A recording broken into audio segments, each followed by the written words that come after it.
It's now my pleasure to invite up Leon Black, who's coming up as a breeder. We know he's on the board of Beef and Lamb Genetics, but it's to introduce this topic in particular that is dear to his heart. Thanks, Mark. I'll actually put on my other hat first, if that's right though, Mark, because on behalf of the board, welcome all here. Chris Kelly was meant to actually do the welcome here this morning, but unfortunately his mother's passed away, so he's an apology. So please, his thoughts are with us. And from a board's perspective, one of the main things about getting this industry and making some progress is that we get good debate and thrash around some of the topics near and dear to our heart. So I'll take off my director's hat now and I'll put on a breeder's hat. We often have a variety of traits we can record, and we look to our own environments and our client base about what's important. And there's no question that a set of core traits are important to us all. There's also no question that some of us have some variations and try to differentiate our product. So there's some other traits that not everybody does record, and that's fair and legitimate. When you get a trait that is across the board for everybody, and it seems to be out of kilter with what seems to be making sense on the farm, then as a breeder it's only fair and right we ask the best minds to look at it. And so the topic near and dear to my heart, and it's been for a while or two with a lot of breeders around the industry, is adult weight and have we got it right. And the real, the crux of these guys, I think Mark and Tim are going to convince us all that it's correct. And I think it's only fair that our job is to say practically, we're going to argue back, that we see some things, and particularly in my case, I've analysed 3 years of data, and some of you might have got an email from me as a breeder to say that it's just not stacking up. And to add insult to injury, I picked up the award for adult growth and adult weight recently. And I refused to accept it, and I sent my father up because I actually don't believe it. I think it was overly weighted for its credit in adult weight after reviewing its progenies. So, and the range in my flock's 2,200 cents. And very pleasing, hand on heart, the direction that they are picking my sires is correct, all right? My biggest issue is the overall impact I'm seeing is twice what I can work out commercially as viable, and also really, really important, the first steer we get as lambs is way out of whack, and basically halves over time as you get adult weight of the daughters coming in. But of course we're selling tooth rams and ram hoggets, so no time for them to get that information up. So I'll leave it over to the experts, and please, you're here to debate, enjoy.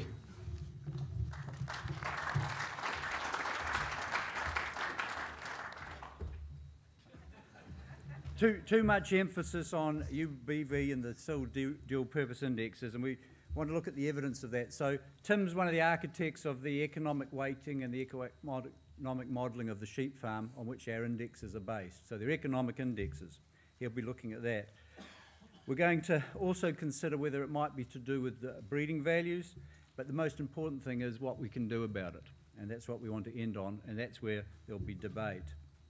So, in terms of where we are, this is the SIL ACE results from June, and I've plotted for the dual purpose animals, I've looked at the size value for lamb growth across the bottom and adult size up the top. And that line, that direction is telling you that as animals have more value from dual purpose growth, they lose value for the adult size. And that's because of this correlation which says fast-growing animals are far more likely to be bigger adults than slow-growing animals. And we've worked out that the net change there is if you had 1,000 more points for lamb growth, you would lose close to half those for adult size. Now, some of you are claiming the results are stronger than that, and others are just saying we're uneasy that you've got the numbers right. So I'm now going to hand over to Tim.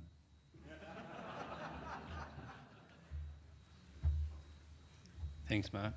There is one good thing in this, and that I was just sitting next to Leon Black, and he said he left his rotten tomatoes at home, so we might be in okay shape. Daniel mentioned that basically the modelling of economic weight is about farm production system economics. So I want to take you through the kind of story behind how we get to a weighting on adult weight, and then we can talk later on about whether that's right or not. So some underlying assumptions about flock structure and performance. A really important part of it is how feed is valued, and we can debate that, whether that's right or not, and remembering that it is for the average farmer. I'll talk about what the drivers are of the cost of adult ewes, and there's some revenue components to having heavier ewes as well. Give you an example, and then also talk about how we value early growth, so you can kind of get an understanding of how the cost of adult weight fit in with the benefits that come from those fast-growing animals early in life. This is the standard flock structure in terms of the proportion of ewes in each age group. What that means is that the average ewe is about 3.5 years old, and about 20% of ewes are culled a year, and the difference between the 25 that come in and the 20 that leave is just survival. So 5% dying on farm. The average, this is from beef and lamb data, the average commercial flock NLB is about 1.45 or 145%. Average commercial farm weaning weight 28 kilos, and commercial ewe live weight about 65 kilos. There'll be variation around all those things, but that's what the beef and lamb data says for the average farm.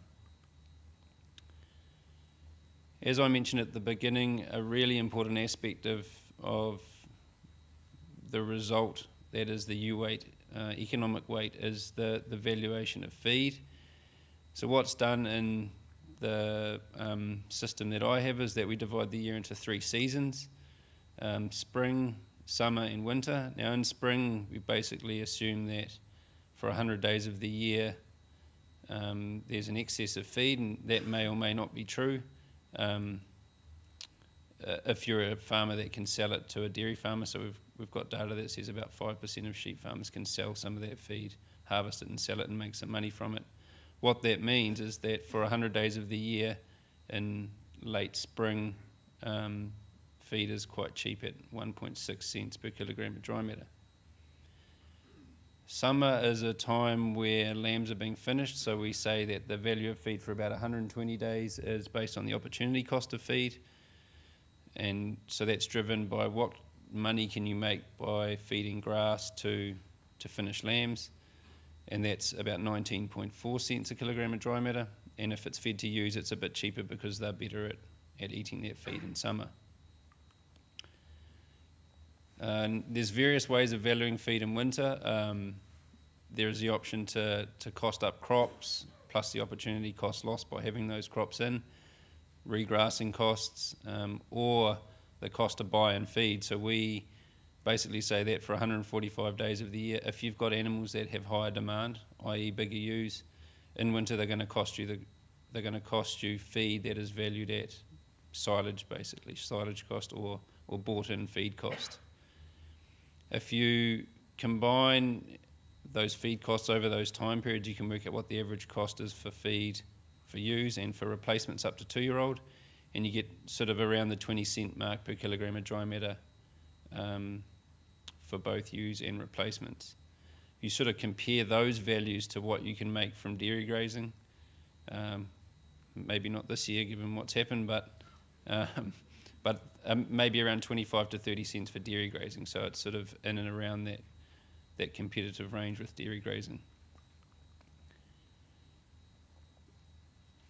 Now that the feed costs are kind of established, we can work out then what the components are that result in either cost for heavier ewes or revenue from having heavier ewes. So standard equations from calculated in New Zealand and Australia that say that the maintenance requirements for a ewe are based on 0.05 kilograms of dry matter per kilogram of live weight to the power of 0.75. It's widely accepted in the literature. So if you do that calculation for 2 ewes, 160 and 170 kilos, you get the maintenance requirements of 390 and 437 kilograms of dry matter for those ewes for a year. And so that's a 47 kilogram difference in dry matter requirements, and then just taking that weighted average feed cost, you end up with 93 cents to feed a ewe for a year that's 1 kilogram heavier. So just keep in mind that 93 cents for a year for a kilogram of ewe live weight.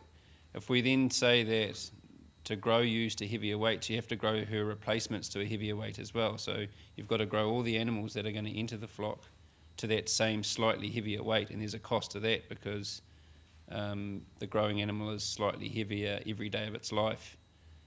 If you do that exact calculation for a 60 and 70 kilo ewe live weight, the replacement cost from weaning to 2 years old is 966 kilos for a 60 kilo ewe and 1,060 for a 70 kilo ewe. So almost 100 kilo difference in dry matter requirements, and at that average price for feed for a replacement, we end up with a couple of 100 cents per kilogram of ewe live weight per replacement.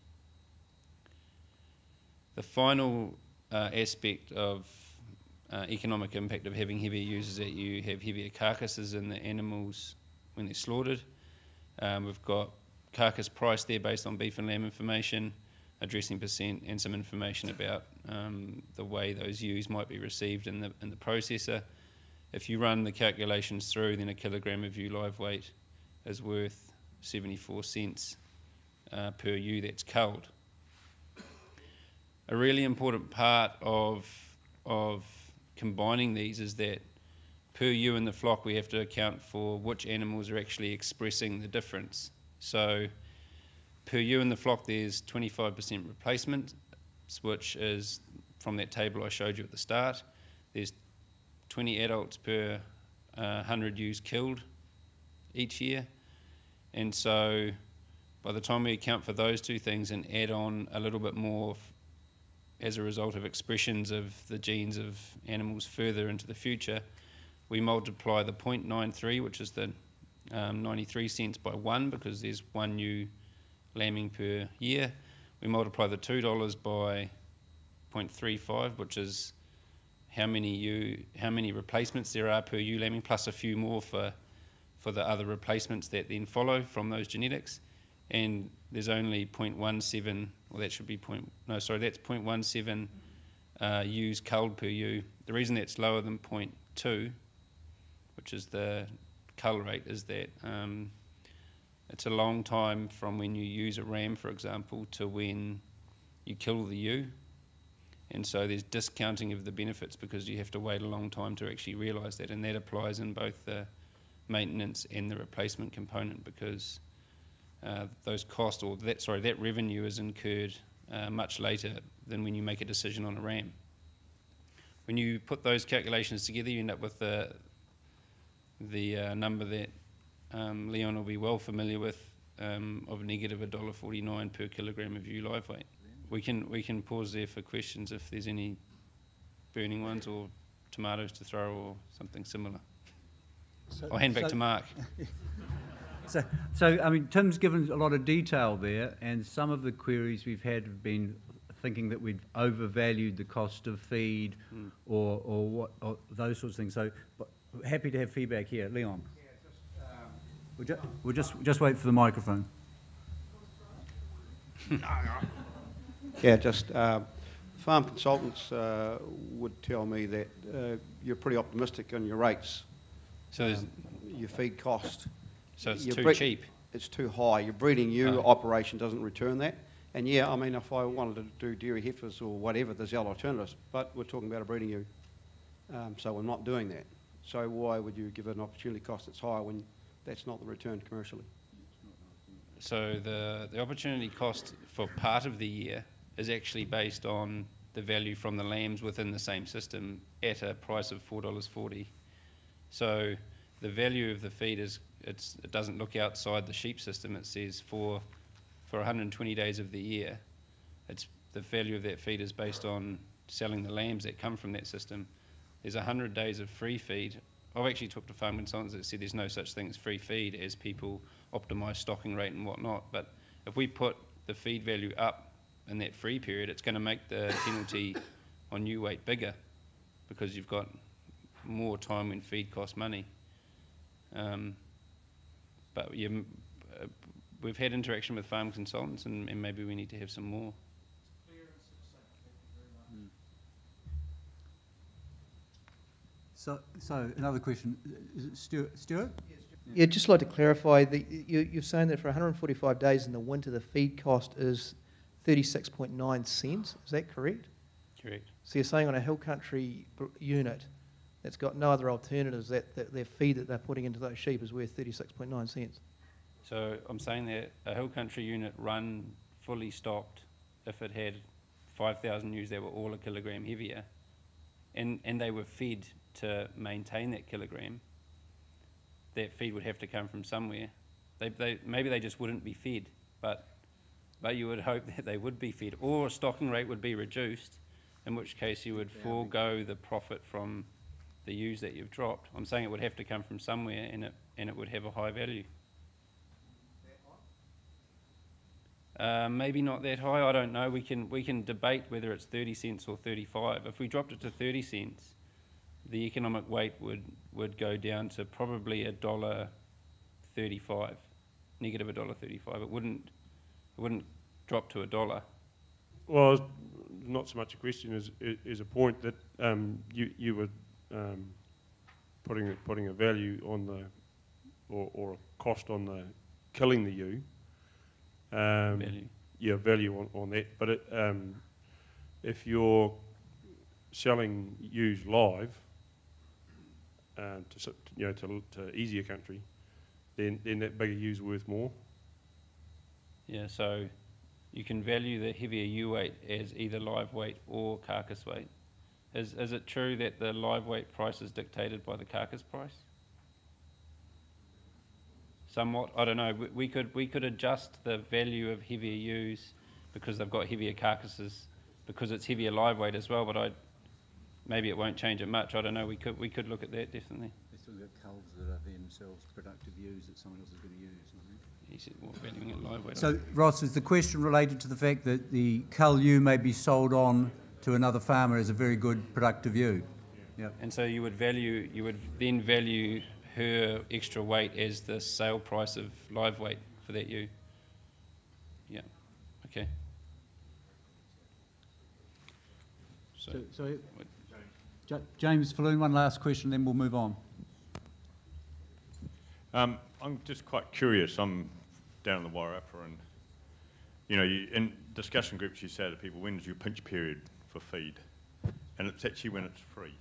Spring. Yeah. It's because the lambing percentages are getting high enough now. We're on top of the grass all the way through. And the last few years, quite a few people in our group even put on nitrogen in October to catch up. So, and you can get through the autumn and winter quite easy. Yeah. But when you get to September and you get 140 or, you're scanning 170 plus and spring they all start pouring out, it doesn't become free anymore. Yeah. So, there's some Yeah. So I guess one way of thinking of it is that we've named them spring, summer, and winter, but the reality is that spring, summer, and winter is a different time of year for everyone. If you're in Northland, spring comes in July probably. If you're in Southland, spring comes in October. So, but the point being that the 100 days of free feed is at some time during the year. It may be later, it may be late spring, it may be early summer.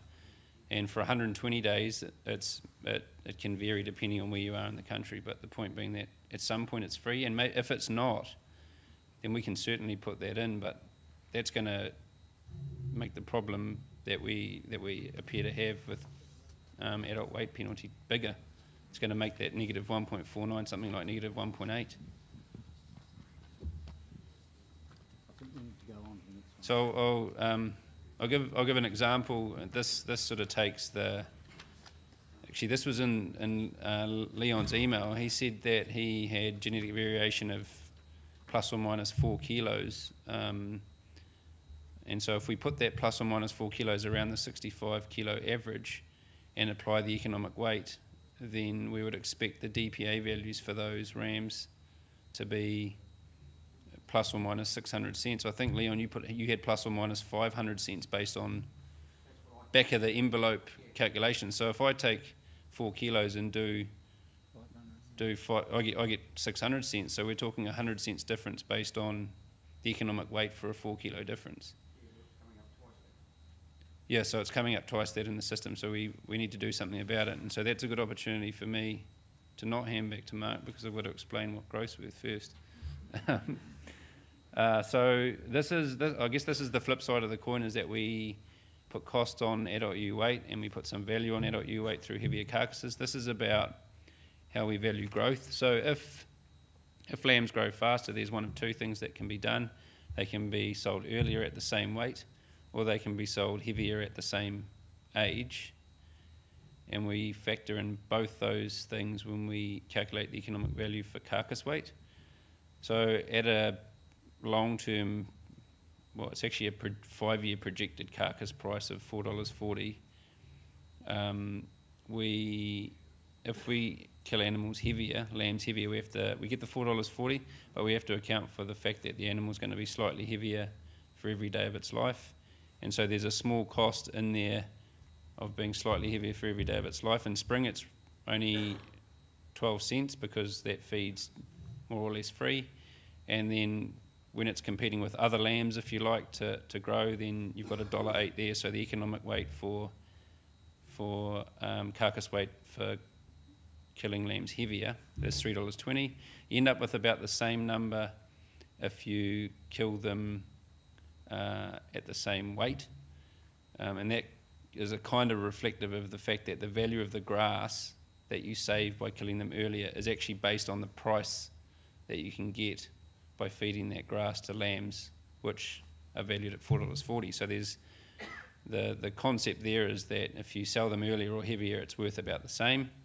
If you sell them earlier but you do it at weaning, it's worth slightly less because the feed they've eaten is quite cheap, so the feed you save is not of huge value, and we can debate that. When we combine this into the economic weight, we take each of those and we say what proportion of the commercial sheep farming industry is killing heavier, what proportion is killing earlier lambs in the mid-season, and what proportion would be killing earlier at weaning if lambs grew faster. If you take the average number of lambs born of 1.45, you account for survival to weaning, and you take off the lambs that are needed as replacements. The average farmer's killing about 1 lamb per ewe. If we then account for the fact that when you use a ram, there's more progeny, there's a whole lot of progeny that are killed per ram, and also progeny that are killed in the future that carry the genes of the ram.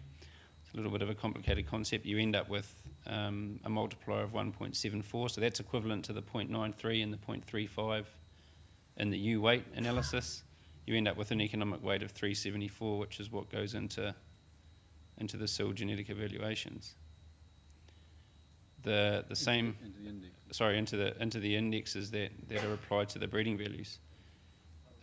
You can do the same thing for weaning weight. The concept's slightly different because you can't count the value of the lamb heavier at weaning and then count it at slaughter as well, because that would be double counting. So what you do is you say that for a lamb that is heavier at weaning growing to the same end point, you incur a small cost because it's eaten a little bit more feed to get to the heavier weaning weight, but after weaning growing to the same slaughter point, it eats a little bit less because it's got less to grow to get to that slaughter point, and the numbers are there. It's 9 cents of cost before weaning and about 83 cents after weaning to the same slaughter point.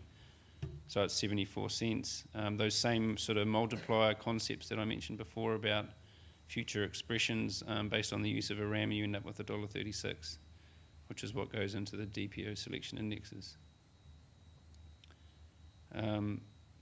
This slide I'm going to hand over to Mark to kind of explain what happens with the response to selection, the genetic gain that's made if indexes don't have DPA in them when adult sizes got true cost in a farm system. Don't rush away, Tim. We had some queries about the costings and questions for the ewe costs. We've now looked at the lamb value. Has anyone got a burning issue with some of those figures, or are they sort of things you want to reflect on and come back to Tim over the course of the next 24 hours? Ike. Thank you. I'm just curious as to whether, like I was looking at that then, whether you take into account the fact that so those lambs are bigger and killed earlier, you take into the fact that the later ones are actually chewing up feed and other income, which is obviously a cost or a potential gain. It seems to me you're just working out, from me looking at that, unless I've got it wrong, you're just working out what it costs to get that lamb to that point, as opposed to the fact that it might be gone 10 days earlier. It's a good point. So one thing I would say that I forgot to mention is that the lamb going earlier, the value of seasonal price drift is also in that. So if you can sell it earlier, then you capture a bit more schedule value. It is possible that we could account for the extra potential to realise value because the lamb's gone, maybe to buy an extra lambs or feed the ewes more for next year or whatever. But I guess the opportunity cost is supposed to do that. So because feed is valued at what you could do with that feed, if you could feed it to another lamb because you'd sold one earlier, then you're actually capturing it in the opportunity cost. It's kind of built into the value of that feed. With the costs, do you take into account if a lamb goes a month earlier, you saved a drench? Normally with me, 3 of them have died out of 100, and you haven't had to dip it, and also the labour that you've saved. Is that or we've taken into account the feed costs, but all those extra costs that relate to those lambs, are they taken into account as well? Short answer to that is no. There would be an opportunity to adjust the value to account for saved labour. The argument against that would be that if you have 1,000 lambs and they all grow a bit faster, so 1 year later you only have 990 at the same time. For the treatments that you give to that group of 1,000 lambs, how much time are you going to save if there's 10 less? I'm going to save a lot of drench. Oh, actual drench? Yeah, okay, so, well, yeah, good point. So we could include that. The drench cost is actually in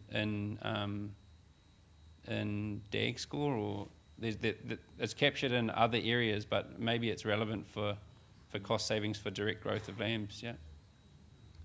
Thanks, Sam. We're going to rush on. I don't want to bugger up the timetable because I'm one of the people who's meant to have organised it. So if we go on here, this was from a newsletter we produced the other year, and this is where we're looking at the cost of dropping adult size out of your index, which a number of people have done because of their concern about the impact it was having on indexes. And I don't believe anyone in this room was dropping it just to make their indexes higher, because it does do that. It makes your indexes go up if you take it out of your index, and you keep the other parts of the SIL index there. So let's look at the degree of change. When you drop it, let's look what happens to the rate at which we're changing the different traits. So these are just the numbers from the last table, and all we're going to do here is look at what happens. The top row there of figures is when you've got a DPO index, which is based on growth, reproduction, wool, survival, standard sort of traits. What happens if we drop the DPA out of the index, so we take the whole U-weight penalty out, it looks like it doesn't make much impact at all. You drop from 149 cents a gain per year to 145. No big deal. The thing is, that's the averaging of what's happening. If we look at what's happening inside, we can see there's a 17% gain in ewe live weight relative to that, the index which has ewe live weight in it. And more significantly, we've got poorer gains in other traits that are economically important. So you get a 17% lift in ewe live weight by taking it out of the index, but you get a loss in terms of NLB, survival, and wool, and that weaning weight maternal, those two maternal traits. So there's significant repercussions. You're effectively, by taking the ewe weight out, you're making the lamb growth traits dominate the index, which means you are less successful at changing at non-growth traits. So that's a relative thing. So this is, what I'm not talking about here is the absolute economics. I'm talking about the relative effects of if you just take that ewe weight out. So the effect. Another thing about it is what you measure. Some of the concern that's come to us from breeders who when we look it up on the system, they don't have much live weight mate data. So if you're not measuring live weight mate, the expectation is you will find very strong relationship between your ewe weight measures and the lamb growth BVs, because you're sending us weaning weights and autumn weights predominantly. For those people who are collecting live weight mate information, you start to see them a bit more independent. They're still related, but we can better discriminate the animals that have a better combination of fast lamb growth without excessive ewe size. So if you want to make the best job in this area, the thing is you've got to be measuring live weight mate. And I was actually quite excited by the data that Dan put up, saying, and our work suggests that if you're going to measure adult measurements, don't measure them just once, because then you'll get a more reliable pick on them. So I wasn't able to produce some data for this meeting about it, but my colleague Cheryl Newman, who some of you know, was just sitting at the table with me first thing, showing me some work she's just done in the last 48 to 24 hours. And she showed that when you go into a flock and you look at a cohort of animals where there's only weaning weight data, we get a certain amount of variation in the ewe weight BVs. When we add in the autumn live weights, it increases slightly. And if we add in a live weight 12, it increases hardly at all relative to that. But as soon as you add in some live weight mate data, we get a significant jump. So we're not overinflating the ewe weight BVs due to the lack of later live weight data on a particular cohort. We haven't finished this work looking at how we estimate the BVs, but we are working on it. So that's a work in progress. So if we are to adjust our indexes, which of these situations do you think we should be aiming at? Should we be trying to optimise these weightings for the people who are measuring live weight mate, or should we be trying to optimise it for those people who aren't measuring it? I mean, if you're not measuring it, effectively what we'll be doing is we'll be saying on average, if you've got fast-growing sheep, they'll be bigger, and so effectively there's a penalty built in. But if you're measuring it, you have much more discrimination here. So our thoughts at the moment is any adjustments we might do in this area will be very much aimed at this, this first group. If you're measuring live weight data, and that's what we will adjust to. And it's interesting that over the last few years we've seen quite a dramatic increase in this. And so this is the figures we've got now. We've got it up to 64% of the maternal flocks, of which they comprise 70% of the animals. This is from across SIL, it's not just the SIL ACE. So there is a majority of people who are measuring it, but some of them aren't measuring a lot of it. So I think based on Dan's talk, we're not going to suddenly change our recommendations, but we should be looking at the extent to which you actually get gains from measuring it more than just your two tooths. We're looking at these growth BVs, and we haven't finished that work yet. What we want to do is make informed decisions about how we might alter anything to do with these weights. And a future newsletter will tell you more about what we find with the BVs. But what we really want to do is gauge feeling and have a bit more interaction. We've got another 12 minutes or so. And our aim here is to say, should we be favouring strict strict economics, or should we be favouring what's called a desired gains approach? So by desired gains, we mean we try to design an index to give a particular change. The change might be zero. Or should we be just saying, no, we're farmers, we're businessmen, we're going to tie it back to genetics, economics. Can't speak straight today. Economics. So what sort of change in ewe weight's acceptable? And if we reduce the penalty, the impact of that reduction penalty will determine the sort of gains we might see. So we have to define what measuring live weight mate well is. Is it measuring just the two tooths, or is it measuring every age group up to animals who are in their fifth lambing? And should we be applying that penalty to all types of flock, depending on whether they've got high degrees or low degrees of measuring of the live weight mate trait? And we think that this is really a case of, based on the feedback we've had, where there's some compromises to be made here, and you have to be part of the decision in making that compromise. So from an economics point of view, it may be suboptimal, but from another point of view, it may be optimal. And I open up the floor for debate about that issue. So, who hasn't spoken yet? James Parsons. Look, I think that it's been really interesting exercise going through the process and the methodology behind it, so that's been quite enlightening. Probably my take on it is, I think the economic weightings, it's not so much we need to monitor EBVs and make sure our sheep aren't getting too big relative to growth, etc. But it's probably the economic weighting on the index I think is the issue. When I drill in, when we looked at some of those numbers, it looks like the way you've calculated the cost of feed is actually on the opportunity cost as opposed to the true cost. So I did some quick and dirty maths, And if you take a hill country farm that sort of grows about 7 tonne of dry matter, utilises 75% of it, that's making the cost of feed that you've got in there by my maths was about $1,000 a hectare gross farm revenue. And that's above the average gross farm revenue of hill country sheep and beef farms. So I think it looks like you've actually got it as the opportunity cost as opposed to the true cost of growing that feed.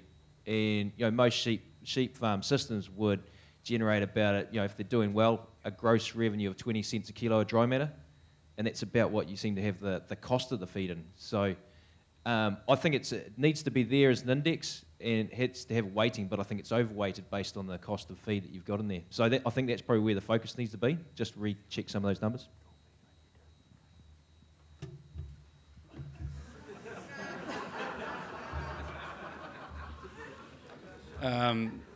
Yeah, valid point. Maybe I think a point to make would be that we kind of make an assumption that every blade of grass has got some value, and it can be fed to lambs, and it's always fantastic quality, and it's good to go. But and you mentioned 7 tonnes of dry matter a year. It's not very much.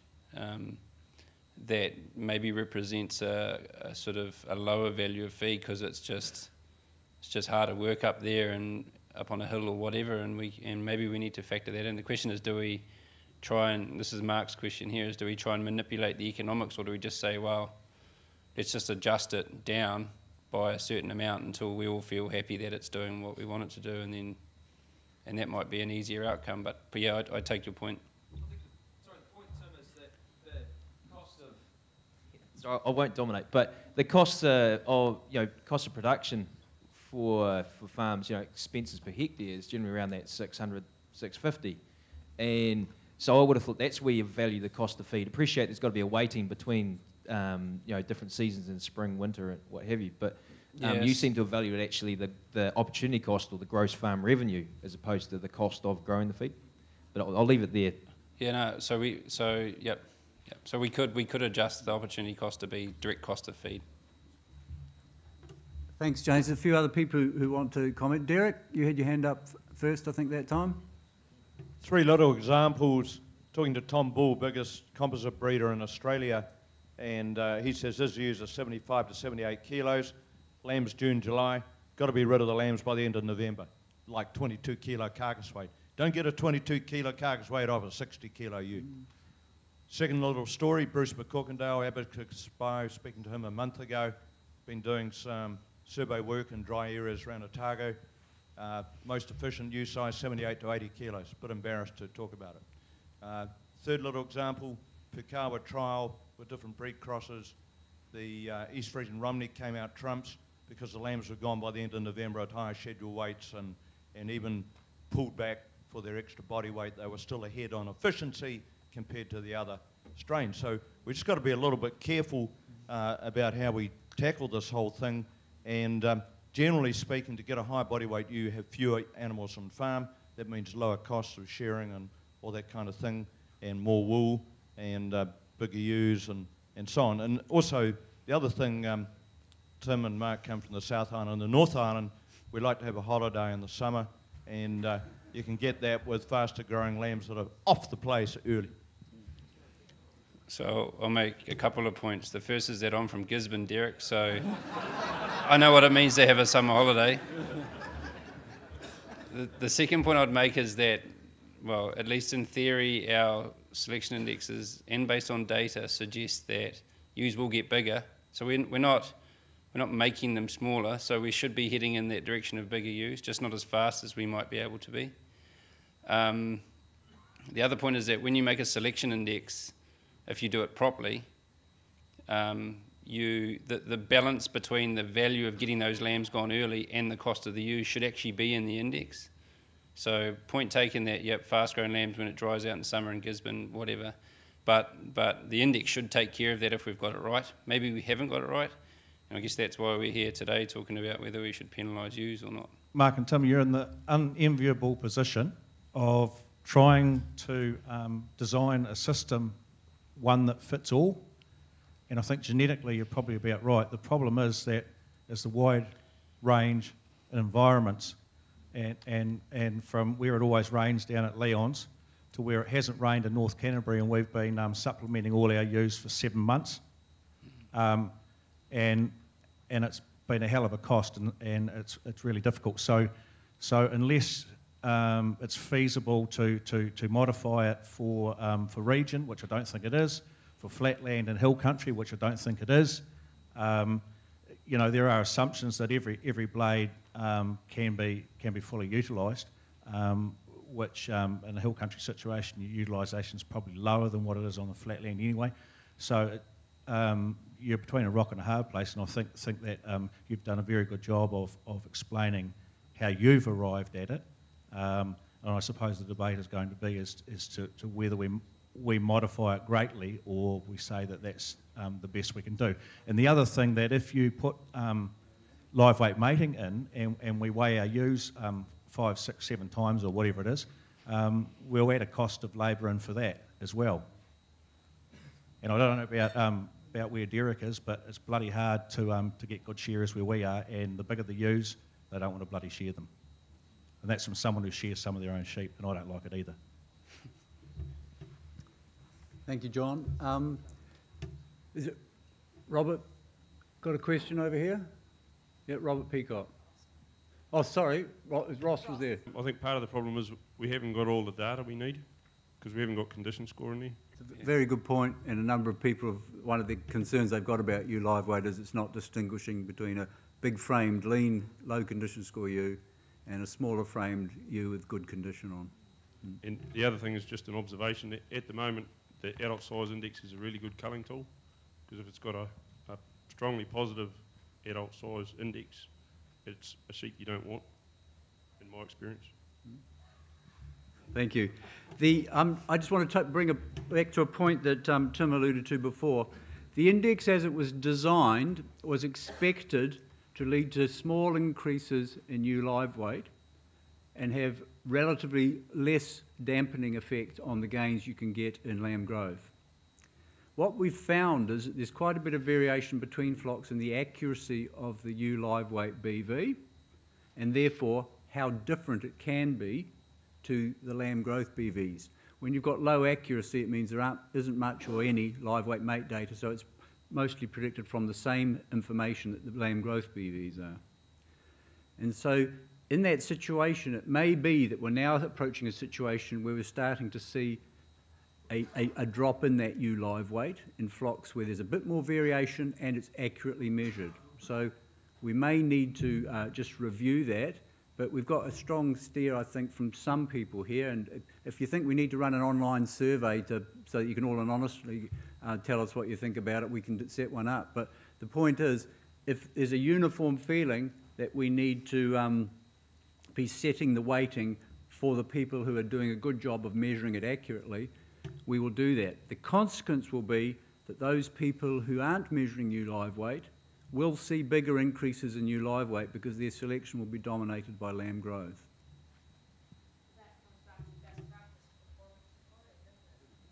So the point Kate Broadbent made there, if you didn't all hear it, was about what's best practice in performance recording for maternal sheep. Could you just explain that graph again, where the Robert Peacock, where the panel, sort of the NLB and survival seem to go down? These are the predicted changes for the average flock. I'm cringing every time I say that with Dan in the audience.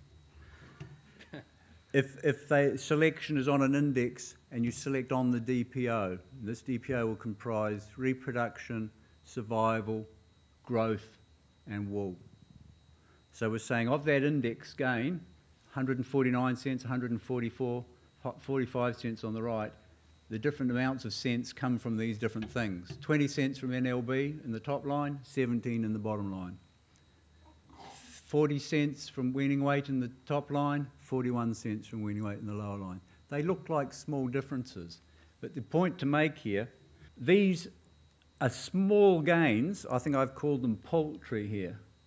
Poultry gains in lamb growth for significant losses in the other areas. So if you want really growthy sheep, don't measure live weight. and mate, and don't put the DPA penalty in your index. The consequences on other traits. I think timing, we might be, I'm sort of getting people agitated. Yeah, sorry, I'll just ask one question though. The percentage change within my DPO. Okay.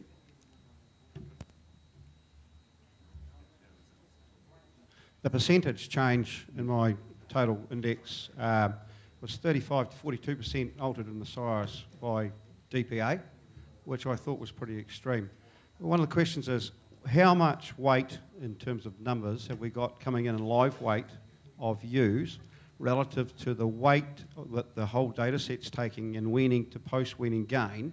Where we talked to Dan Brown before, he said it's much lower in terms of its accuracy than actual weight. You know, if you want to get an actual adult weight, measure the actual adult weight.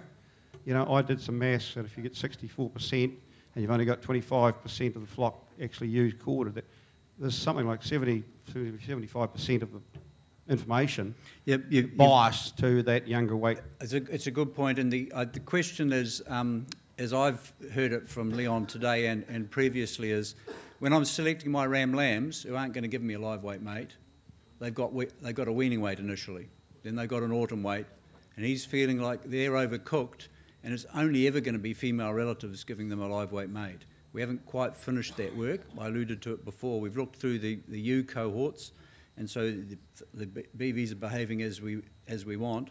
We now just need to separate into the male animals, and so that's the work we still need to continue. Is the table there assuming that DPO on the top line is including DPA? Yes. The bottom one is just basically taking DPA out of it and how the index is reweighted. Is that correct? Yes. There's no effect of actually over 3 or 4 years. It's looking at what the predicted changes in the traits will be and what their value is. Over time? Yes. So if you took your eye off the DPA and you refocused on other traits, how over time it would change? If you took DPA out of your index, but then kept an eye on it so that you kept reproduction going and you kept survival going, you'd effectively be doing the same thing as leaving it in there. So say the minus 17% in numbers of lambs born, yep, that would be over what period of time that you might achieve minus 17%? Well, that's straight away if you it's take an annual DPA out. gain, and we're talking about 0.00 something of an NLB string. But if you sustain that for 10 years, you'll be 17% behind if you hadn't. Okay, thanks. Yep.